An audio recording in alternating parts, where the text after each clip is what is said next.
స్వాగతం. నేటి ముఖ్యాంశాలు. పచ్చదనం, పరిశుభ్రత మనందరి బాధ్యత. Commissioner N Maurya. పరిసరాల పరిశుభ్రతతో పాటు పచ్చదనం పెంపొందించాల్సిన బాధ్యత ప్రతి ఒక్కరిపైన ఉందని కమిషనర్ ఎన్ మౌర్య అన్నారు.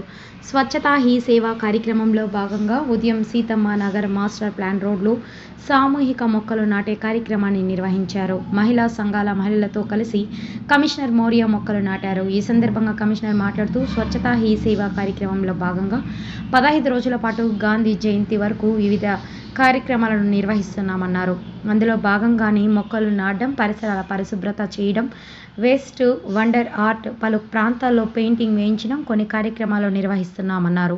మొక్కలు నాటడమే కాదని వాటిని పరిరక్షించడం కూడా మన బాధ్యతగా తీసుకోవాలన్నారు. ప్రజలు తడి, పొడి చెత్త వేరువేరుగా చేసి తమ బాధ్యతగా అందించాలన్నారు. చాలామంది చెత్తను మురికి కాలువల్లో వేస్తున్నారని, దీంతో మురుగునీరు ఎక్కడికక్కడ ఆగిపోతున్నాయని అన్నారు. ప్రజలు అవగాహనతో చెత్తను తమ సిబ్బందికి అందించాలని కోరారు. పరిశుభ్రతగా ఉంటేనే మన ఇల్లు మాత్రమే శుభ్రం చేసుకోవడం కాదని పరిసరాలను కూడా పరిశుభ్రంగా ఉంచుకోవడం అన్నారు. ఇటీవల హెల్త్ ఆఫీసర్ తమ సిబ్బందితో కలిసి నగరంలో ప్లాస్టిక్ రైడ్స్ నిర్వహించామని, పెద్ద ఎత్తున నిషేధిత ప్లాస్టిక్ వస్తువులు స్వాధీనం చేసుకున్నామని అన్నారు. దుకాణదారులు 30 రోజుల గడువు ఇచ్చామని, ఇకపై ప్లాస్టిక్ విక్రయాలు చేస్తే కఠిన చర్యలు తీసుకుంటామని హెచ్చరించామన్నారు. ఈ ప్లాస్టిక్ నిషేధంపై కలెక్టర్ దృష్టికి తీసుకెళ్లామని, ప్లాస్టిక్ తయారు చేసే వారిపై చర్యలు తీసుకుందామని అన్నారు. తెలిపిన నిషేధిత ప్లాస్టిక్ వస్తువులు వినియోగించవద్దని కమిషనర్ ప్రజలను కోరారు. ఈ కార్యక్రమంలో deputy commissioner Amarayya, health officer doctor యువ అన్వేష్, ఉద్యానవన శాఖ అధికారి హరికృష్ణ, శానిటరీ సూపర్వైజర్ చెంచయ్య తదితరులు పాల్గొన్నారు.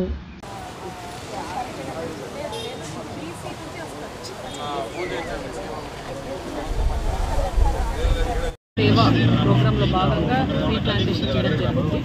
మనకి స్వచ్ఛత ఈ సేవ 2 వారాల ప్రోగ్రామ్. అన్ని యాక్టివిటీస్ మనం గాంధీ జయంతి ముందు 2 వారాలు డిఫరెంట్ యాక్టివిటీస్ టేకప్ చేస్తున్నాము.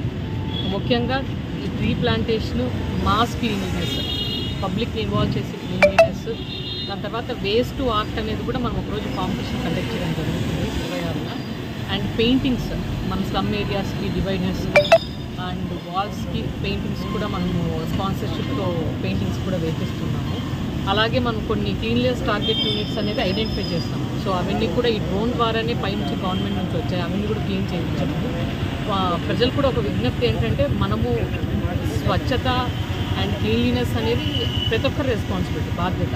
అది గవర్నమెంట్తో, కార్పొరేషన్లో ఒకటే కాదు, ప్రతి ఒక్కరి రెస్పాన్సిబిలిటీ. కాబట్టి ఇంటింటికి వచ్చినప్పుడు చెత్త మనము బైఫర్కేట్ చేసి తడి చెత్త, పొడి చెత్త ఇవ్వడము, తర్వాత బయట మనము డంపు చేయకోకుండా ఎక్కడంటే అక్కడ చెత్త వేసేయడము, అలా లేకోకుండా డ్రైన్స్లో కూడా చాలా చెత్త వేసేసి డ్రైన్స్లో కూడా వస్తూ ఉంటుంది.